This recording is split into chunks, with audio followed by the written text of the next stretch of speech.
এতে এই আন্দাজটার লাগিয়া বইয়া রয়েছে ফাগড়িরা বান্ধা যেতাম পারলাম না রে খালি ফরের লাগিয়া আন্দাজটা হইলেই দিবি কারবারটা করাইলা যেই মাত্র আন্দাজ রয়েছে তা আলগাত গিয়া সেটা লুঙ্গিটা খুললা টান দিয়া সিরা মাথা ছাড় দিবেন জানিস এর লাগিয়া তো নোয়াখালী হুজুরে কইছিল কইলে তা নোয়াখালী হুজুরে কি কম দুঃখে কইছে কিতা কইছে না কইলে তোমরে নোয়াখালীর হুজুরে কইছে ও যত শূন্যতে করেন আরে যত নফলে করেন ফরজের কাছেও যাইতেন পারতেন তখন বুড়া বেড়ায় বইয়া বইয়া চিন্তা করে জীবনে কত নফল নামাজ পড়লাম কত তসবি তাহলিল পড়লাম এদিকে ফাও গেল রে এই হ্যাঁ বেড়ায় বুড়া বেড়ায়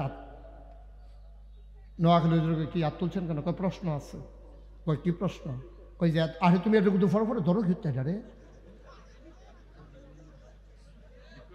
বার হাবা কর তো কইছে যে ইয়া আব্দুল্লাহ কয় হুজুর কথা আছে কি কথা হুজুর এই যে নফল নামাজ পড়লাম ইবাদত বন্দেগী করলাম ফরজের বাইরেও তো কত টান করলাম এদিকে সব ফাও গেছে আপনি কিন্তু কইয়া দেন তৈলে যেহেতু কইছেন নফলে কোনো মাল কারাইতো না ফরজের কাছেও যাইতো না আপনি কিন্তু এটা বুদ্ধি করে কইয়া দেনছেন হুজুর কয়টা নফল মিলাইলে একটা ফরজ হইব হুজুরে কই জীবনে দেই প্রশ্ন কেউ করছে না ওয়াজ করতে করতে কয়দিন পরে মইরা জিজ্ঞা মেরে কি তারে জিগাইল উঠে হুজুর জীবনে এত কিতাব পড়লাম কয়টা নফল মিলাইলে একটা ফরজ হয় এটা তো এখনো বার করতাম পারছি না ধুম বেড়া কতক্ষণ থেকে কয় কি তা না জিজ্ঞাসলাম কয় না জিজ্ঞাসলাম আর কি কয়টা নফল মিলাইলে একটা ফরজ হয় হুজুরে আইস দিয়া কয় যতটা সুবারি গাছ মিলাইলে একটা নারকেল গাছ হয় মাগরিবের পূর্ব মুহূর্তে পরন্ত বিকেলে সূর্য যখন দুদিন ধরে হারিয়ে আছে কুয়াশার চাদরে আমরা যারা হিমশীতল পরশ গা মেখে নিয়ে আমাদেরকে এই এলাকার হাজার হাজার মানুষ থেকে যাচাই করে বাছাই করে করুণা করে দয়া করে মায়া করে সকল প্রকারের ঝামেলা থেকে মুক্ত রেখে অসুস্থতা থেকে সুস্থ রেখে আজকের এই আয়োজনে আসার বসার কিছু কথা শোনার সুযোগ করে দিলেন হৃদয়ের সবটুকুন আবেগ উচ্ছ্বাস ভালোবাসা আকতি কাকতি মিনতি জমা করে মাবুদের শিখানো কলেমা দিয়ে চিৎকার করে সবাই পড়ি আলহামদুলিল্লাহ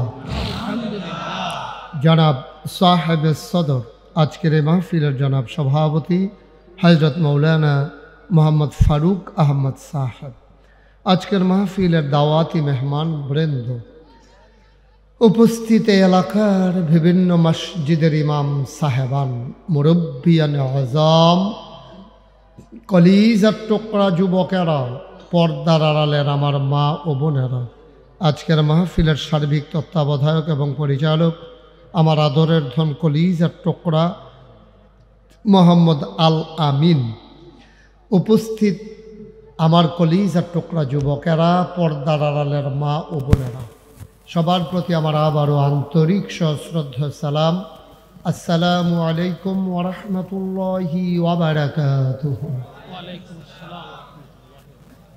মাগরিবের পূর্ব মুহূর্তে সময় একেবারেই কম আমাদের সামনে একটা রেস্ট্রিকশন আছে যেহেতু মাগরিব আমাদেরকে সময় মতো পড়তে হবে আসরের নামাজ হইলে নাইলে আধা ঘন্টা ফিসান যাইতো এশার নামাজ হইলে না হইলে 12টা পর্যন্ত নেওয়ান যাইতো কিন্তু দুইটার একটাও করা যাবে না মাগরিব টাইম মতো পড়ে ফেলা লাগবে এজন্য কম সময়ের ভিতরে কিছু কথাও শুনে ফেলতে হবে আমাকেও বলে ফেলতে হবে আল্লাহ যেন আমাদের উভয় দলকে সুযোগ দান করে সবাই পড়ে না আমিন জুড়ে আরো জুড়ে বন্ধুগণ আল্লাহ তাবারক ওয়া তাআলা এই দুনিয়াতে মানুষ করে বানানোর পরে আমরা যেন জান্নাতে যেতে পারি আল্লাহ তাবারক ওয়া তাআলা এর জন্য 3টা মহামূল্যবান জিনিস দিয়েছেন এক নম্বরে হলো আকল 2 নম্বরে হলো কোরআনুল কারীম 3 নম্বরে হলো নবী মুহাম্মদুর রাসূলুল্লাহ সাল্লাল্লাহু সব একটু কথা বললেন হ্যাঁ মোটামুটি যেই লোক আসছেন অনেক মাহফিলে মূল টাইমেও এই লোক হয় না চায়ের স্টলে তো আমরা আসরের টাইমে আড্ডা মারার অভ্যাস আল্লাহ যে আমাদের অনেককে বসা এবং অনেককে যে দাঁড়াই থাকার ক্ষমতা দিয়েছে হ্যাঁ না অনেক মাশাআল্লাহ অনেক লোক হ্যাঁ তো ওদো বয় না ইশারাও তো বোঝা না ওয়াজ করো না বিপদ বেড়া বইয়ালো না বইয়ালো হ্যাঁ তোমরা সাইডে ওই যে হ্যাঁ কি মোবাইল ঠিক করে এখন পরে দহন ঠিক করতে হ্যাঁ বসেন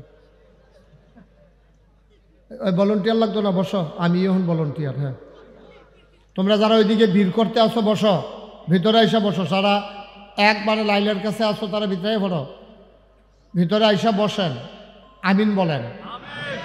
কথা শুনতে হবে, একজন লোক দাঁড়াই থাকার দরকার নেই, সবাই চলে আসুন, দেখবেন প্যান্ডেলটা ভরে গেছে ইনশাআল্লাহ। আপনারা যারা দাঁড়িয়ে আছেন সবাই বসে গেলে সুন্দর একটা জায়গা হবে, তখন আমরা বলতে পারবো যে মাশাআল্লাহ প্যান্ডেলটা ওই সময়টার জন্য হইলেও ভরছিল। এটা তো বলা লাগবে তো, আমরা একটা সময় না একটা সময়ের জন্য। সবাই সামনে চলে আসেন, ওই কানটুফি ভিতরাইয়েন, নীল রঙের কানটুফি, হলদা রঙের কোট ভিতরাইয়েন আপনি। হ্যাঁ লড়ে নিছা না, হিওর সাইডা দিছে। হ্যাঁ আসেন সবাই পড়েন আলহামদুলিল্লাহ। তো যেটা বলছিলাম, সময় যেহেতু কম, আমি এই কম সময় নিয়ে আর কখনো এই মাহফিলে আসবো না ইনশাআল্লাহ। যদি কখনো আসাই লাগে পর্যাপ্ত সময় নিয়ে, যেন 2-2.5 ঘন্টা কথা কন যায়, ওইভাবে মিল করেই আসবো ইনশাআল্লাহ। এবছর আসারই কথা ছিল না, তারপর আল্লাহ তকদিরে আছে তো এই জন্য আসা আর কি, নাই করে দিছিলাম আলামিনকে। পরবর্তীতে আবার মনে করলাম যে না, দরকার আছে, এলাকার মাহফিল যাওয়া দরকার, এই জন্য মূলত আসা। এই বছর হাজিরা দিয়া বাগডা বোয়াই রাখলাম, সামনের বছর আল্লাহ যেন কবুল করে। সবাই পড়ে না আমিন। না আপনারা আমিন করলে লাভ হয়ে যায়, বয় নিয়ে তেন, এই যে কইলাম তোরা বইয়ালা হইলে লাল কোট বাহ, কথা শুনে না, কিচ্ছু না, কি কারণ। সবাই বসো তাড়াতাড়ি, আমিন কম। তো যেই কথাটুকুন বলছিলাম, আল্লাহ তাবারক ওয়া তাআলা আমরা যেন জান্নাতে যেতে পারি, আমরা জান্নাতে যাই, এটা আল্লাহ চায় নাকি চায় না? আমরা কি চাই? কথা বলেন, বুঝা শুইনা বললেন, আমরা কি জান্নাতে যেতে চাই? যাওয়ার জায়গায় আছে 2টা, আপনি যত চেষ্টাই করেন এই 2টা জায়গার বাইরে আর যাইতে পারবেন না। একটা জায়গার নাম হচ্ছে জান্নাত, আরেকটা জায়গার হচ্ছে জাহান্নাম। এখন এটাকে ঠিক করে নেওয়া দরকার। আপনি কি ফকির বাজার যাবেন না তেলকুফি যাবেন? ফকির বাজার গেলে এক রাস্তা, তেলকুফি গেলে আরেক রাস্তা, জান্নাতে গেলে এক রাস্তা, জাহান্নামে গেলে আরেক রাস্তা। আমরা কি জাহান্নামে যেতে চাই না জান্নাতে? সবাই মিলে দেখি একটু হাত উঠে দেখান তো, কোথায় যেতে, জান্নাতে যেতে চান? সবাই জান্নাতে যেতে চান? ওকে ফাইন, হাত নামান, সবাই পড়ে না আমিন। জান্নাতে যেতে হলে আমাদেরকে যেটা করা লাগবে, আফসোস কি জানেন, আমরা মুখে বলেছি জান্নাতে যেতে চাই, কিন্তু আমরা উঠে গেছি জাহান্নামের গাড়িতে। এটা হলো আফসোস, ঠিক কিনা কন? যেতে যাই ঢাকা, উঠে গেছি চিটাগাঙ্গের বাসে। আপনি যাইবেন কই? আহা কথা কাটা, কোথায় যাবেন? উঠে গেছেন চিটাগাঙ্গের বাসে, ঢাকা যাওয়া যাবে? ফেনী যাওয়ার পরে কন্ট্রাক্টরে কয় ভাড়া দেন, কয় ডাহার ভাড়া কত? আপনি কি ডাহার ভাড়া কত কি? আপনি এটা ফেনী আইসেন, কই বাস কই যাবো? কই চিটাগাং। ইন্নানিল্লা ফেনী। তো ইন্নানিল্লা ফেনী করলে তো তখন লাভ হইতো না, আমরা তো বুঝা লইবেন এই বাসটা যাইব কই। আপনারা কইয়া দিছে যে বাস উইটালাইও ঢাকা যাইতে পারবো, কিন্তু আপনি একবার জিগাইবেন না এই বাসটা কি ঢাকা যাইব না চিটাগাং যাইব, এটা জানার দরকার আছে নাকি নাই? তাই আমরাও বেড়াইতের মতো রওনা দিছি, কই যাইতে আছি কোনো খবর নাই। এখন আপনি চিটাগঙ্গের বাসে উঠে যেমন ঢাকা যাওয়া যায় না, আমরা উঠে গেছি জান্নাতে যাওয়ার কথা, জান্নাতে উঠে গেছি জাহান্নামের গাড়িতে, ঠিক কিনা কম? জাহান্নামের গাড়িতে উঠে কখনোই জান্নাতে যাওয়া যাবে না। আমার আল্লাহ রাব্বুল আলামিন কুরআনুল কারীমে 2টা রাস্তা দেখিয়ে দিয়েছেন, কোন রাস্তা জান্নাতের, কোন রাস্তা জাহান্নামের। আপনাকে সিদ্ধান্ত নিতে যদি হয়, আপনি যদি সিদ্ধান্ত নিয়ে থাকেন আমি জান্নাতের গাড়িতে উঠব, জান্নাতে যেতে চাই, তাইলে আপনাকে ঠিক করে নিতে হবে জান্নাতের গাড়ি কোনটা। গাড়ি দেখলেই উঠে ফেলা যাবে না, সব গাড়ি জান্নাতে যাবে না, অনেক গাড়ি জাহান্নামের দিকে রওনা দিয়েছে, ঠিক কিনা? বন্ধুরা আমার, ভাইরা আমার, আমার আল্লাহ রাব্বুল আলামিন মানুষগুলোকে জান্নাতি বানানোর জন্যে মানুষগুলো আকল দিলেন, বিবেক দিলেন, বিবেচনা দিলেন, ভালো মন্দ বুঝার ক্ষমতা দিলেন, যেই জিনিসটা আর কাউকে দেন নাই। গরুর বিবেক নাই, ছাগলের বিবেচনা নাই, বিশাল বড় নীলতিমি যেটাকে কাটলে 50টা হাতি বানানো যায়, বিশাল বড় হাতি যেটাকে কাটলে 10টা মানুষ বানানো যায়, কিন্তু শরীর দিয়ে হাতি আশরাফুল মাখলুকাত হতে পারে নাই, নীলতিমি আশরাফুল মাখলুকাত হতে পারে নাই। জুড়ে দৌড়াতে পারে ওই বাঘের, ওই বাঘ আশরাফুল মাখলুকাত হতে পারে নাই। খুব জুড়ে উঠতে পারে চিল পাখি, বাজ পাখি আশরাফুল মাখলুকাত হতে পারে নাই। আপনি আমি আমরা মানুষ, আমার আল্লাহ তাবারক ওয়া তাআলা আমাদের ব্যাপারে ঘোষণা দিয়ে দিলেন আমরা আশরাফুল মাখলুকাত। যে জিনিসটা দিয়ে আশরাফুল মাখলুকাত হয়েছি তার নাম হলো বিবেক, তার নাম হলো বিবেচনা, ভালো মন্দ বোঝার ক্ষমতা। বলেন সুবহানাল্লাহ। বিবেক দিলেন, বিবেচনা দিলেন। এই বিবেকটা মানুষ যখন কাজে লাগায় তখন মানুষটা বিবেচক হয়। মানুষের সুকুমার বৃত্তিগুলো যখন লালন করে, পশু প্রবৃত্তিকে যেমন দমন করে, আর মনুষ্যত্বের যখন বিকাশ ঘটায়, আর আল্লাহর সাথে যখন কাউকে অংশ দেয় না, তখন মানুষ হয়ে যায় আশরাফুল মাখলুকাত। চোখ থাকলে মানুষ হওয়া যায় না, কান থাকলে মানুষ হওয়া যায় না। তোমার চাইতে বড় বড় দুইটা চোখ আছে তোমার গরুটার, ঠিক কিনা? মানুষের চোখ বড় না গরুর চোখ বড়? গরুর চোখ অনেক বড় মানুষের চাইতে, কিন্তু গরু তো চোখ দিয়ে আশরাফুল মাখলুকাত হতে পারে নাই। গরু গরুই রয়ে গেল। আপনার চোখ ছোট, আপনার হাতে হাত আছে, পা আছে, নাক কান চোখ মুখ সব আছে, কিন্তু আপনার আশরাফুল মাখলুকাত কি দিয়া? শরীর দিয়া না। জোরে দৌড়াতে পারেন এই জন্য না, আপনি খুব আকাশ দিয়ে উড়ে যেতে পারেন এই জন্যও না। তাইলে আপনি আশরাফুল মাখলুকাত হয়েছেন যে জিনিসটা দিয়া, তার নাম হলো বিবেক, বিবেচনা, ভালো মন্দ বোঝার ক্ষমতা। এই বিবেক যখন মানুষ কাজে লাগায় তখন মানুষ হয়ে যায় আশরাফুল মাখলুকাত। আর বিবেক যখন বিসর্জন দিয়ে ফেলে মানুষটা হয়ে যায় জানোয়ারের চাইতে খারাপ, যে ব্যাপারে কোরআনুল কারীম আল্লাহ ওয়াজ করে দিয়েছেন। সরাসরি কোরআনে ঢোকার আগে মারদুদ শয়তান থেকে ফেনা হয়েছে, যিনি রহমান যিনি রাহিম, তার নামে চলেন শুরু করি, সবাই পড়ি। আউযু বিল্লাহি মিনাশ বিসমিল্লাহির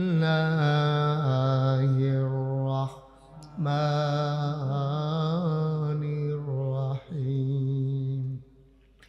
ওয়ালাহুম কুলুবুল লা ইয়াফকাহুনা বিহা ওয়ালাহুম আয়ুনুল লা ইউবসিরুনা বিহা ওয়ালাহুম আযানুল লা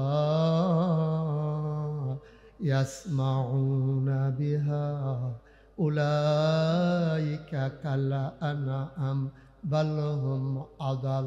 আল্লাহ ডেকে ডেকে কয়, ও দুনিয়ার মানুষ শোনো, দুনিয়ার ভিতরে একদল মানুষ আছে, ওয়ালাহুম কুলুবুল লা ইয়াফকাহুনা বিহা, তাদের মন আছে তারা বোঝে না, ওয়ালাহুম আয়ুনুল লা ইউবসিরুনা বিহা, তাদের চোখ আছে তারা দেখে না, ওয়ালাহুম আযানুল লা ইয়াসমাউনা বিহা, তাদের কান আছে তারা শুনে না। আমরা বলি আল্লাহ এটা আবার কেমন মানুষ? মন আছে বুঝে না, চোখ আছে দেখে না, কান আছে শুনে না, এটা আবার কেমন মানুষ? আল্লাহ কয় আমি কি বলছি নাকি মানুষ? উলাইকা কাল আনআম, ওরা হলো চতুষ্পদ জানোয়ারের মতো। আমরা বলি আল্লাহ ওরা কি জানোয়ার? আল্লাহ কয় না, বালহুম আদাল, এটা জানোয়ারের চাইতে আরো নিকৃষ্ট, ঠিক কিনা? মন থাকার পরেও যে বুঝে না, চোখ থাকার পরেও যে দেখে না, কান থাকার পরেও যে শুনে না, আল্লাহ কয় উলাইকা কাল আনআম, ওরা জানোয়ার। আমরা বলি জানোয়ার, কেন? জানোয়ারেরও কিছু বুঝ আছে। বালহুম আদাল, এটা জানোয়ারের চাইতে আরো নিকৃষ্ট। দুনিয়ার ভিতরে এমন মানুষ আছে নাকি নাই? কথা করে আছে নাকি নাই? মানুষ আল্লাহ চিনে না, আল্লাহর মাখলুকাত দেখেও মানুষ বুঝে না, আল্লাহর এই নিয়ামত দেখেও সেজদা বনত হয় না মানুষ। মানুষ আল্লাহকে এককভাবে মেনে নিতে পারে না।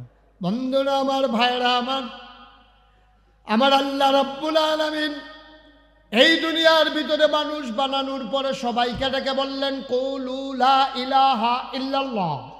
ও দুনিয়ার মানুষ, তোমরা বলে নাও লা ইলাহা ইল্লাল্লাহ।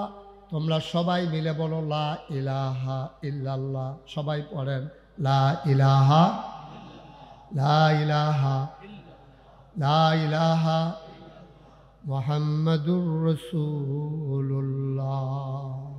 বললাম, হে আল্লাহ, করুণাপুর বাদ আসর মাগরিবের পূর্ব মুহূর্তে প্যান্ডেলার হাজারো জনতা আপনার কথা অনুযায়ী আমরা পড়ে নিলাম লা ইলাহা মুহাম্মাদুর। এবার আমরা কি করব বলে দেন। ও মাওলা, জায়গায় তো আছে দুইটা, হয় জান্নাত নয় জাহান্নাম। আমরা তো জান্নাতে যেতে চাই। আপনার কথা অনুযায়ী পড়ে নিলাম লা ইলাহা ইল্লাল্লাহ মুহাম্মাদুর রাসূলুল্লাহ। এবার বলে দেন দেখি আমরা এবার কি করব। আল্লাহ তাবারক ওয়া তাআলা কয় আকিমুস সালাহ, তোমরা এবার নামাজ কায়েম করো। ইউকিমুনাস সালাহ, নামাজ কায়েম করো। قد أفلح المؤمنون الذين هم في صلاتهم خاشعون। নামাজ আদায় মুমিন হও এমন, যেই মুমিন নামাজ পড়ে ভীত সন্ত্রস্ত হয়ে বুঝলাম ঈমান আনার পরে কলবা পড়ার পরে নামাজ পড়ব, হবে নাকি? আল্লাহ কয় ইন্নাস সালাতা তানহা আনিল ফাহশাই ওয়াল মুনকার। যদি নামাজ তুমি আদায় করো, এবার তুমি মন্দ কাজ খারাপ কাজ থেকে এই নামাজ তোমারে ফিরাই রাখবে। বুঝলাম নামাজ পড়লে মন্দ কাজ খারাপ কাজ থেকে আমাকে আল্লাহ ফিরাই রাখবে। যদি নামাজ না পড়ি হবে কি? যদি নামাজ না পড়ো, এবার আল্লাহর নবী কয় মান তারাকাস সালাতা মুতাআম্মিদান ফাকাদ কাফারা। যে ব্যক্তি ইচ্ছাকৃত হাসতে হাসতে অস্বীকার করে নামাজ ছেড়ে দেয়, মস্কারা করে নামাজ নিয়ে, না পড়েও দেখছি কিচ্ছু হয় না। এই কথা বলার কারণে মান তারাকাস সালাতা মুতাআম্মিদান ফাকাদ কাফারা, সে মানুষটা ইচ্ছাকৃত নামাজ ছেড়ে দেওয়ার কারণে মানুষটার সাথে সাথে কাফের হয়ে যাবে। বলেন নাউজুবিল্লাহ। তাহলে 1 নাম্বার আমরা ঈমান আনবো, 2 নাম্বার আমরা নামাজ সালাত কায়েম করব। আর যদি ইচ্ছাকৃত নামাজ ছেড়ে দেই তাহলে আমরা কাফের হয়ে যাব, নামাজকে অস্বীকারের নামান্তর হয়ে যাবে। আর কেউ যদি আল্লাহর দেওয়া ফরজ বিধানকে অস্বীকার করে মানুষটার সাথে সাথে কাফের হয়ে যায়। বাংলাদেশে এমন ফির নামের কলঙ্ক আছে, ফিরসাব কয় নামাজ নিজেও পড়ে না, আবার মুড়ি দইলে কয় নামাজ লাগে না। ঠিক কিনা কন? আরে নাউজুবিল্লাহ ফরে কইেন, আগে কোন আছে কি নাই? এরকম ফিরসাব আসেনিও। ফিরসাবের নিজেও নামাজ পড়ে না, আবার মুড়ি দইলে জিজ্ঞাসা হুজুর আমি এখন কিতা করতাম, কি করবি? কয় নামাজ রোজার ব্যাপারে। আমার কাছে মুড়ি দিয়ে যদি নামাজে ফরন লাগে তো আর নামাজ মুড়ি দিছু কীর্তি, তো এটা তো নামাজ দৈন্য তারা পড়বো, তুই আমার এখন মুড়ি না, আমি যেটা করণের লাইন করাম। নাউজুবিল্লাহ কইতেন না? আমি কই আপনার লাইন করবেন, আরেক বেড়া আপনার লাইনের কি অবস্থা হইব এইটা না আপনি টেরবে সারাবার ছুটে দেবে তো না। আপনার লাইনের খবর কিটা? আপনি আরেক বেড়ার লাইন করবেন গ্যারান্টি দিতে আছে? আপনার লাইনের কথা আগে চিন্তা করেন না। কিয়ামতের ময়দানও জাহান্নামের ফেরেশতা আব্দুল মালিক জন ঢানার ধরে একটা ইটা দিয়া জাহান্নামের মাইগানো নিয়ে হালাইব, তখন এবার টের পাইব যে কি কারবারটা কইরে আইছে দুনিয়ায়। ঠিক কিরকম? এইরকম বাংলাদেশে পীর নামের কলঙ্ক, এটা হচ্ছে সবচেয়ে বড় গজবের ব্যাপার। আপনি মদ এটা দেখা যদি কেউ খায়, এটা হলো এক জিনিস, জান্না হইনা বুঝা শুননা মদ জান্না খাইছে, যেমন তেমন মানছে ইচ্ছা করলে। কিন্তু সমস্যা কোন জায়গায় জানে? উফরে দিয়া লেহা দুধ, উফরে দিয়া লেহা কি ঘুমাইলেছেন সব আপনারা? তো কি হতেন বলছেন হেন? এই যে মঞ্চের তো এটি নামাইয়া তো যারা কথা কই এরকম তারা উড়ান দরকার হেন। আমি কিন্তু অনেক জায়গায় সেট আপ চেঞ্জ করে লাই, মঞ্চে বইতে হইলে আওয়াজ জুড়ে দিতে হইব। ঠিক না বেঠে? ডরে ডরে মনে করছে নামাই নিলাই, তারা এই আওয়াজ করে দিল নামাই নিলাই ডরে। আমি আওয়াজ ওলা চাইয়া চাইয়া বয়াম করে দিলাম। আওয়াজ করলে থাকতেন পারবে না, শেয়ার মেয়ার লইয়া করলে ফুটে দেবেন কতক্ষণ পরে। ঠিক না বেঠে? এত করে আওয়াজ বার হইতে আছে। আমিন কর। তোমরা যে কইলাম বইয়া লাইতা কথা তো শুনলা না, খালি মাগরিবের নামাজ জানা হইলা যে বোয়ানি কতক্ষণ খেলাই থাকতাম আরো চাইলাম বইলা নিয়ে কথা কই বইয়া লাইতে একটা কথা শুনে না। আমিন কর। আসেনি এই কারবা? নিজেও নামাজ পড়ে না। ওই যে কইছিলাম মদ বোতলের বাইরে দিয়া লেহা মদ, তইলে যে খাইব বুঝছই না ঠান্ডা মাথায় খাইব, কিন্তু লেহা আছে দুধ। লেহা আছে কি? আমার কথা লেহা আছে কি? উফরে দিয়া লেহা দুধ। আর ফারুক হুজুর তো মনে করছে দুধে ডাক ডাক ডাক ডাক ডাক করে খাইতে আসছে না বেড়ায়, খাইছে পরে না দেখে মাথা ঘুরা, খাইয়া সরছে পরে না দেখছে মাথা ঘুরায়। আমি বলেছি মদের বারে মদ চলুক, যারা মদ খায় খাও, কিন্তু দুধের নাম দিয়ে মদ বেচবে এই কাজ হবে না। ঠিক কিরকম? তুমি ইসলামের নাম দিয়া ভণ্ড বেসরা কত আছে, গান বাজনা কত জায়গাতে হয়। গান বাজনা হয়, স্কুলেও গান হয়, 26শে মার্চ হয়, 16ই ডিসেম্বর হয়, এরপরে গিয়া মানুষের বিয়ার মধ্যে গান বাজায়, পোলাপানে শখ করে, এবার শুরু ভাইয়া এবার উৎসব করব। মসজিদের সভাপতি ডেক সেটাইনা বাইট লাগাইছে, পুরাটা গ্রাম মনে হয় ভূমিকম্প হইতে আছে। এটি কি মাইক, ডেকসটের যে বাইক আনছে এমন ঘুমুর ঘুমুর, কলব রুহুদ গেছে, রুহুদ কলব হইয়া করছে, আওয়াজে আওয়াজে। ঠিক নি রে? তুমি গানের হারাম যাইরা করো, গোনা হইব, ইমান যাইত না। কথা বুঝা লইন কইলাম, আপনি গান হারাম এটা জানার পরও আপনি গান করছেন, তাহলে আপনার ইমান যাইতো না, আপনার কবিরা কোন হইব। আর আপনি যদি কোন গান গাউন জায়েজ কইয়া, সেটা যদি আপনি গান না হোক, গান এই জায়েজ কোনের লগে লগে ওই লুঙ্গিটা খুললে গেলে টের পাওয়া যায়, ইমানটা যে গেছে টেরও পাইতেন না। ঠিক কি না? এত মস্কারার বিষয় না ভাই। এটা মদ একবার খাইছে, কবিরা কোন হয়েছে, কিন্তু এবারে যদি কয় মদ খাওয়ান কোনো কবিরা কোনা টোনা না, এটা আমি ওষুধের মতো ডেলি 2-3 বার করে খায়াম, এটা কোনের লগে লগে এবার রিমান্ডা গেছে। ঠিক কিনা কম? তাহলে আমার কত হলো গানের নাম দিয়া গান হয়, জাতীয়ভাবে হয়, গ্রামীণ পর্যায়ে হয়, প্রাতিষ্ঠানিকভাবে হয়, বিভিন্ন বিবাহ উৎসবে হয়, এটার জন্য গুণাগার হইব। কিন্তু কেউ যদি কয় গান কোনো না জায়েজ না, এটা জায়েজ আছে, লগে লগে তার ইমানটা যাইব। ঠিক কিনা কম? কারণ তে ফরজ বিধান কবিরারে তে এই হারাম রে হালাল বানাই লইছে, হালাল রে হারাম বানাই লইছে।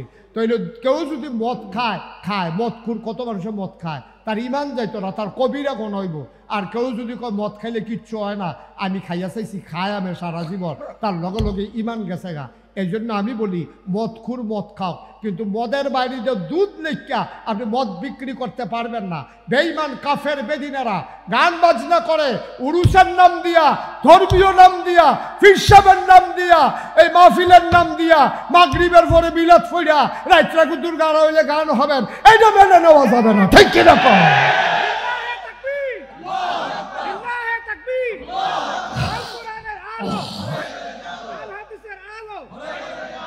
সবাই কোনা আমি আমার কথা কি বুঝছেন? এখন সহজ কথা, কঠিন কোনো ওয়াজের দরকার নেই, কঠিন কোনো ওয়াজের দরকার নেই। আল্লাহ রাব্বুল আলামিন এবার তার বান্দাদের জন্য 30 পারা কোরআন দিয়ে দিলেন। এই কোরআন অনুযায়ী জীবন চলা, জীবন চালানো। তুমি যদি আল্লাহকে আল্লাহ মেনে নাও, আর তুমি যখন বলেছ লা ইলাহা ইল্লাল্লাহ মুহাম্মাদুর রাসূলুল্লাহ, তুমি ইমানদার হয়ে গেলা। ও বন্ধু, ইমানদার হওয়া আর মুসলমান হওয়া এক জিনিস না। ইমান আনা সহজ, কলমা পড়েছ, আর মুসলমান হইতে হইলে আল্লাহর দেওয়া বিধান আর নবীর তরিকা অনুযায়ী গোটা জিন্দেগিটা পরিচালনা করতে হবে। ঠিক কিনা? ইমানের ব্যাপারে সন্দেহ থাকা যাবে না। আপনারা আমি জিগেলাম, ভাই আপনি ইমানদার নি? ফারুক ভাইয়ের লোক আমার দেওয়া হইলো, তো তেলঘুরি বাজার আমি জিগেলাম, ভাই একটা কথা জিগাই, অনেক দিনের কথাটা জিগাম করতে আসি, জিগান হইছে না, আপনি ইমানদার হইছেন নি? উনি কইছে চেষ্টা করতেছি তো, ওইছি নি জানি কি ইনশাল্লাহ না। একটাও কথা ঠিক হয় না, বলতে হবে অবশ্যই আমি ইমানদার। ঠিক কিনা কম? একেবারে নিকৃষ্ট কুলি মুজুর মেতর হুজুর যে মনে ধরে যে, কিন্তু ইমানের ব্যাপারে সন্দেহ করা যাবে না। আপনি যদি কোন ইনশাল্লাহ ইমানদার, এটাও শরীয়তে এলাও না, নট এলাও। আপনি বলতে হবে অবশ্যই আমি ইমানদার। এরপরে আমল লইয়া কথা আছে, আমল ভেরি করে, কারো কম হয়, কারো বেশি হয়। কেউ তাহাজ্জুদ পড়ে, কেউ পড়ে না, কেউ ফরজ পড়ে, কেউ সুন্নত পড়ে না, কেউ আজিব তরক করে, কেউ একবারে পাঞ্জাবি পরে, লুঙ্গি পরে, পাজামা পরে, সব মিল্লা সুন্দরভাবে আবাদত বন্দিগি করে। আমল ভেরি করে, কম বেশি হয়। সবার আমল একরকম না। এখানে যতজন মানুষ আছি আমরা, একজনের আমলের লগে আরেকজনের আমল মিলত না। 5 ওয়াক্ত নামাজের বাইরে আরও আমল আছে, আরও আমলের পরে আরও আমল আছে। পরে হেজগারির কোনো শেষ নাই। একটা হইল জায়েজ, আরেকটা হইল তাকওয়া। জায়েজটা জায়েজের ভিতরে, আর তাকওয়ার কোনো সীমা নাই। এটা আপনারটা আপনার ব্যাপার। আপনি সারা রাত ধারাই থাকতে হবে, এটা কোনো মাসালা নাই। কিন্তু আপনি যদি মনে করেন জীবনে অনেক ঘুমাইছি, আমারে আমি শাস্তি দিতেছি, আল্লাহ ও আমি জীবনে অনেক ঘুমাইছি, আজ যা রাত্রা সারা রাত দাঁড়াই থাক, এটা কোনো মাসালা নাই। এটা হলো তাকওয়া, এটা পরহেজগারি, আপনার ওন ডিসিশন, এটা আপনার সিদ্ধান্ত। ঠিক কিনা বলেন? আপনি আপনার শাস্তি দিবেন, এটা আপনার ব্যাপার। আপনি কেমনে শাস্তি দিবেন এটা আপনি না জানেন, আমি কেমনে কয়া? আপনার শাস্তি আপনি কেমনে দিবেন এটা আমি জানি না। যে সারাটা জীবন নাফরমানি কম করছি না, বেঈমানি কম করছি না, নামাজ কম ছাড়ছি না, ঠিক আছে মন তুমি বেশি বাইরে গেছো গা, তোমার রাজ্য রাইতের ভিতরে সোজা করতে আসি, আপনি শীতের ভিতরে 50 বার রুজু করবেন, এটা কোনো না জায়েজের প্রশ্ন না, এটা কোনো মাসালার প্রশ্ন না। আপনি আপনাকে সংশোধন করছেন, সংশোধন করতে গিয়া আপনাকে আপনি প্রস্তুত করছেন। মুসলমান মন দিয়ে শুনো, আবার পাওয়া গেল কলমা আনার পরে আকিমুসসালাম, তোমরা নামাজ কায়েম করো। বুঝলাম আমি মুসলমান হয়ে গেলাম, আমি নামাজও আদায় করলাম, এবার আমি কি করব? আমার আল্লাহ ডাক দেয়া কয় ওয়াতুজ যাকা, তোমরা যাকাত দিয়ে দাও। আমি যাকাতও দিয়ে দিলাম, আবার কি করব? আল্লাহ কয় ইয়া আইয়ুহাল্লাযীনা আমানু কুতিবা আলাইকুমুস সিয়াম কামা কুতিবা আলাল্লাযীনা মিন ক্বাবলিকুম লাআল্লাকুম তাত্তাকুন। তুমি ঈমান এনেছো, নামাজ পড়েছো, যাকাত দিয়েছো, এবার তুমি 1 মাস রোজা রেখে ফেলো। রাখলাম রোজা, এবার কি করব? আল্লাহ কয় ওয়ালিল্লাহি আলান নাসি হিজ্জুল বাইতি মান ইসতাতা ইলাইহি সাবিল, যাদের সামর্থ্য আছে তোমরা হজ করে ফেলো। বলেন সুবহানাল্লাহ। ধারাবাহিকভাবে একটার পর একটা আপনি করা, এখন সিদ্ধান্ত নেন আপনি কি সবগুলো করছেন? আপনারটা আপনি হিসাব মিলান, আমি জানি না, আপনি আপনারটা হিসাব মিলান। বুঝলাম এই ফরজগুলো আমরা আদায় করব, কোন কাজ থেকে বেঁচে থাকা দরকার আল্লাহ এটাও একটু বলে দেন। আমরা বোকা মানুষ, সামনে তাকাইলে পেছনে দেখি না, ডাইনে তাকাইলে বামে দেখি না। গত শুক্রবারে জমার পরে কি দিয়ে ভাত খেয়েছি আমার মনে নাই গো মাওলা।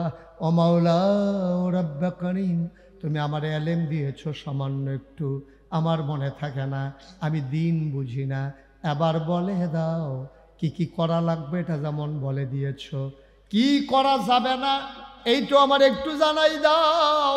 আল্লাহ তাবারক ওয়া তাআলা দুনিয়ার ভিতরে একজন দামি মানুষ পাঠিয়েছেন, জ্ঞানী মানুষ পাঠিয়েছেন, মানুষটার নাম হইল লোকমান। বলেন সুবহানাল্লাহ। কি মান? কথা কনা কি মান? ওই যে দেখো এই ইন্না লিল্লাহি ওয়া ইন্না ইলাইহি, কি নাম? লোকমান আলাইহিস সালাম। এই লোকমান কি নবী ছিলেন নাকি ওলি ছিলেন? এটা নিয়ে ওলামায়ে কেরাম দ্বিমত পোষণ করেছেন। জমহুর ওলামায়ে কেরামের মতে, অধিকাংশ আলেম ওলামার মতে লোকমান নবী ছিলেন না, তিনি আল্লাহর ওলি ছিলেন। সুবহানাল্লাহ বলবেন না? এই লোকমানকে আল্লাহ এত জ্ঞান দিয়েছেন, আলাদা করে লোকমানকে জ্ঞান দিয়েছেন। একদিন আল্লাহ ডাক দেয়া কয় লোকমান, ও লোকমান, আমার কাছে 2টা দামি জিনিস আছে, তুমি কোনটা নেবা? লোকমান কয় মাওলা আপনি তো এখনো বলেনি নাই কি 2টা দামি জিনিস। একটার নাম নবুয়ত, আরেকটার নাম হিকমত, তুমি কোনটা নেবা? লোকমান কয় বুঝে বলবো। লোকমান বুঝে শুনে কয় আল্লাহ আমি নবী হতে চাই না, আমার নবী হওয়ার দরকার নাই, এর আগে যারা নবী হয়েছেন তাদের হুঁশ নাই গো মাওলা। জবাব দিতে হবে কিয়ামতের ময়দানে। উম্মত কেন পথহারা হয়ে গেল? কেন পথহারা হয়ে গেল উম্মত? জবাব দিতে গিয়ে আটকে যাবে। আমি বোকা মানুষ, আমারে সেই নবুয়তের দরজা দিয়েন না, দিতে যদি মন চায় আমার একটু হিকমত দিয়ে দেন, বুদ্ধি দিয়ে দেন। আল্লাহ কয় যাও দিলাম। লোকমান কয় পাইলাম। এবার সাধারণ মানুষ কয় এই লোকমান যেমন তেমন লোকমান না, এই লোকমান হয়ে গেছে লোকমান হাকিম। বলেন সুবহানাল্লাহ। ভাইয়া আপনি একটু ফিক্সড করে দেন, এদিকে ফিক্সড করেন, আপনি ফিক্সড করেন, তাড়াতাড়ি করেন। কে বলছে আপনার এই বুদ্ধি? কে দিছে? মাহফিলটারে দিছেন শেষ। এই যতক্ষণ মাহফিল চলে একবারও আর ঘুরাবেন না, ওকে আপনি সরেন। এই বুদ্ধি দিছে কারা? এটা ঘুরা, এবার পুরাটা মাহফিল ঘুরাইলেই এখন মাথা ঘুরাইতেছে সকলে। আমিন কন, জোরে কন। এখন লোকমান যখন বলল আমি একটু বুদ্ধি চাই, আল্লাহ বলে দিলাম, তো লোকমান তার সাধারণ লোকমান হয়ে গেছে লোকমান হাকিম। এই লোকমানের কত বুদ্ধি, শুনতে মন চায়? কথা কেন শুনতে মন চায়? লোকমান যেই কথাগুলো বলেছেন আল্লাহর কাছে এই কথাগুলো এত পছন্দ হয়েছে, আল্লাহ তাবারক ওয়া তাআলা কোরআনুল কারীমে লোকমানের কথাগুলো সবগুলো ইনক্লুড করে, একসাথে করে সূরা নাবি রেখে দিলেন সূরা লোকমান। সুবহানাল্লাহ বলবেন না? সবগুলো লোকমানের কথা। আল্লাহর মুখ দিয়া, আল্লাহর কোরআনে তিনি প্রকাশ করে দিয়েছেন কথাগুলো লোকমানের। এই লোকমান একদিন ডাক দিয়া কয়, ইয়া বুনাইয়া, ও আমার আদরের সন্তান, ও আমার কলিজার টুকরা, লা তুশরিক বিল্লাহ, সাবধান সাবধান, তুমি কিন্তু আল্লাহর সাথে কাউকে শরিক করবা না। তাইলে আমরা ওই দিক দিয়া পাইলাম কি করা যাবে, আর এখানে পেয়ে গেলাম কি করা যাবে না। করা যাবে নার ভিতরে 1 নাম্বার করা যাবে না, এটা হলো আল্লাহর সাথে শিরিক করা, ঠিক কিনা? আল্লাহর সাথে কাউকে অংশ দেওয়া যাবে না। ভালোর মালিক কে? আল্লাহ। সবাই জুড়ে বলেন, ভালোর মালিক কে? আল্লাহ। খারাপের মালিক কে? আল্লাহ। রিজিকের মালিক আল্লাহ। হায়াতের মালিক, মৌতের মালিক, সব কিছুর মালিক আমার। যা কিছু, আমার সকাল, আমার সন্ধ্যা, আমার জীবন, আমার মরণ, সব কিছুর মালিক হলেন আমার আল্লাহ। আমার ঘুম থেকে ওঠা, আমার ঘুমাইতে যাওয়া, আমার 24 ঘন্টা, আমার সপ্তাহের 7 দিন, আমার মাসের 30 দিন, আমার 12 মাসের 1 বছর, আমার 70 বছরের জিন্দেগি, সবটাই আল্লাহর। এটা আল্লাহ নিয়ন্ত্রণ করেন, আল্লাহ পরিচালনা করেন। আল্লাহর দেখানো পথের বাইরে যাওয়ার বান্দার কোনো সুযোগ নাই। এই জন্য আল্লাহ বলছেন, উদখুলু ফিস-সিলমি কাফা, বান্দারে, ও করুণাপুরের বান্দারা, ফকির বাজারের বান্দারা, ইলাসপুর তেলকুপির বান্দারা, শুনো শুনো শুনো, তোমাদেরকে বলি, বিধান যদি মানতেই হয় মানবা আল্লাহর, এবং মানতেই যদি হয় মানবা পরিপূর্ণভাবে। আফাতুমিনুনা বিবাযিল কিতাব ওয়া তাকফুরুনা বিবায, তোমরা কিছু কোরআনের অংশ, কিছু অংশ মানবা, কিছু অংশ মানবা না। তা হবে না, কোনোভাবেই তা সম্ভব না। মানতে হলে পুরোপুরি মানবা। মনে রাখবা, আল্লাহর বিধান অনুযায়ী তুমি চললেই তুমি মুমিন হবা। মনে রাখবা, তোমার মন মতো ইসলাম হবে না, ইসলামের মন মতো তোমাকে হইতে হবে, ঠিক কিনা? তোমার মন মতো চলার কোনো সুযোগ নেই।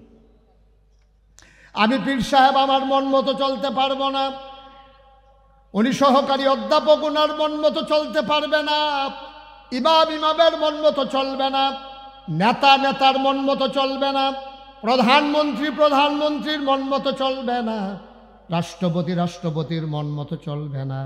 যদি তুমি ইমানদার পরিচয় দাও, বিধান মানবা কেবলমাত্র, শুধুমাত্র, একমাত্র আমার আল্লাহ রাব্বুল আলামিনের, ঠিক কিনা?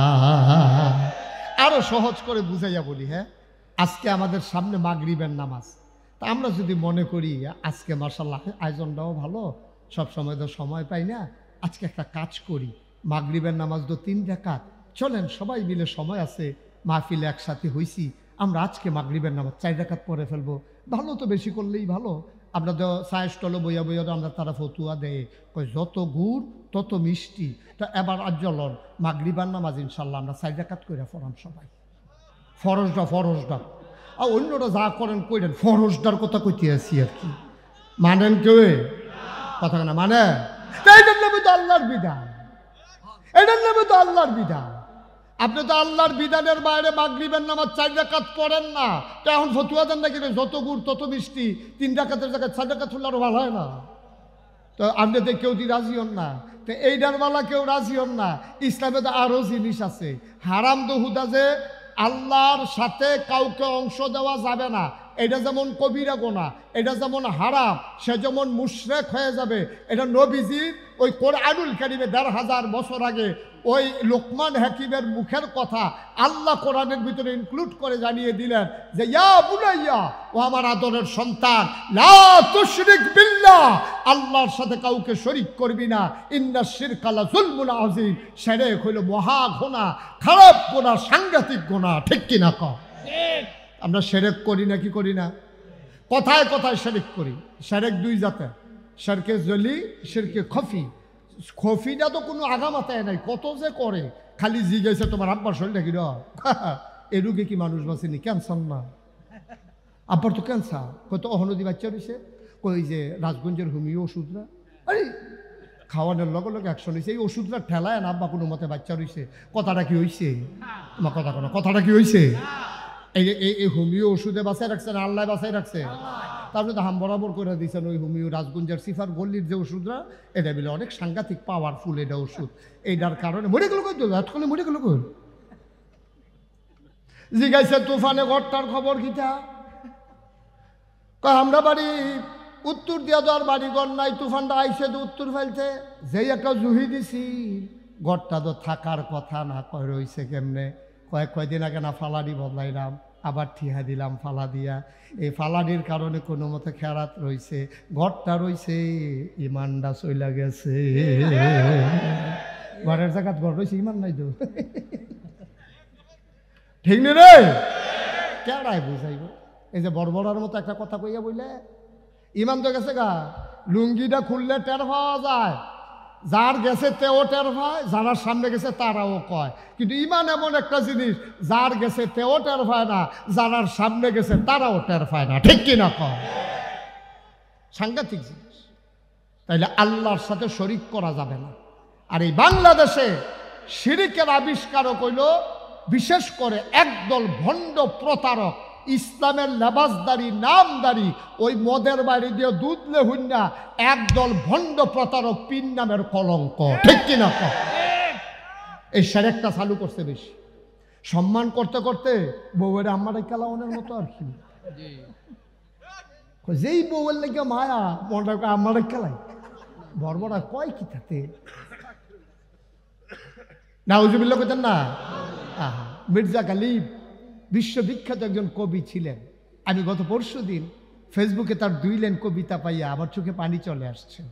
মির্জা গালিব কয়, যেই দিন আমি তোমারে দেখলাম প্রিয়তমা, মির্জা গালিব কয়, কাল্পনিক কথা তো, কবিরার কথা তো, কয় ও প্রিয়তমা, ও ভালোবাসার মানুষ, তোমারে আমি কলজে দিয়া মায়া করি, কিন্তু যেই দিন দেখলাম তুমি অন্য একটা ছেলের হাত ধরে হাঁটতেছ, সেই দিন আমি বুঝেছি আল্লাহ কেন শিরককে এত পছন্দ করে।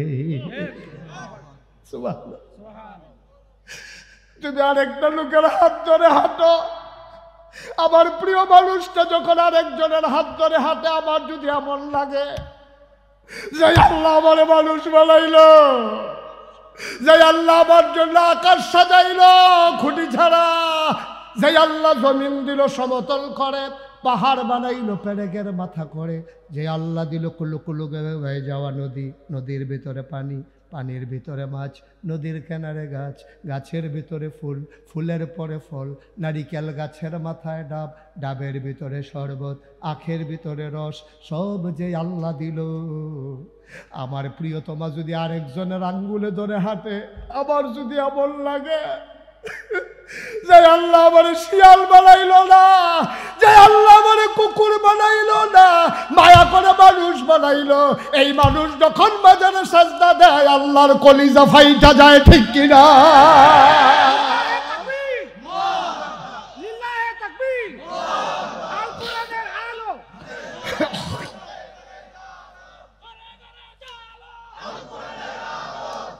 বন্ধুরা আমার, ভাইরা আমার, গভীর মনোযোগ। আমি তোমাদের শত্রু না, আমি তোমাদের মানুষ, তোমরা আমার মানুষ। এমন বুঝাইয়া বুঝাইয়া কেউ বলবে না রে আব্বা তোমরা জাহান্নামে গেলে আমার কোনো লাভ নাই, তোমরা জাহান্নামে গেলে আমার কোনো লাভ নাই। দয়া করে আবাদত কম কইরো, প্রয়োজনে আবাদত কম কইরো, কিন্তু আল্লাহর সাথে কাউকে অংশ দেওয়া যাবে না। ঠিক কিনা? আপনি খুব বেশি পারেন না, দ্যাটস ওকে ফাইন। আপনি খুব বেশি পারেন না, ওনার বয়স হয়ে গেছে, সারা জীবন নফল পড়ছে, তাহাজ্জুদ পড়ছে, আওয়াবিন আসরাত পড়ছে, ওহনার এত পারে না আগের মতো, দুর্বল হয়ে গেছে শরীর, দাঁড়াই থাকলে মাথা ঘুরে পড়ে যায়। আমি বলি আব্বা, ও আব্বা, সারা জীবন আপনি আমল করছেন, এখন প্রয়োজনে নফল পারেন না, করলেন না, করলে সওয়াব, না করলে গোনা নাই, আল্লাহ দিকে ফিরেও তাকাবে না। কিন্তু সাবধান সাবধান, এই বুড়া বয়সও আপনি আল্লাহর সাথে কাউকে অংশ দেবেন না। ঠিক কিনা? কথায় কথায়, কাজে, আচরণে, ব্যবহারে, বিশ্বাসে কোনোভাবেই আল্লাহর সাথে কাউকে অংশ দেওয়া যাবে না, কথা করা যাবে না। এটা হলো মূল কথা। সারা জীবন আপনি মনে করেন নফল নামাজ পড়ছেন। আচ্ছা আমি যদি এখন কই যে ফাগড়ি বান্ধন সুন্নত, আপনারা সবাই জীবনে একবার হইলেও ফাগড়ি বাঁধবেন, মনে করেন কইলাম,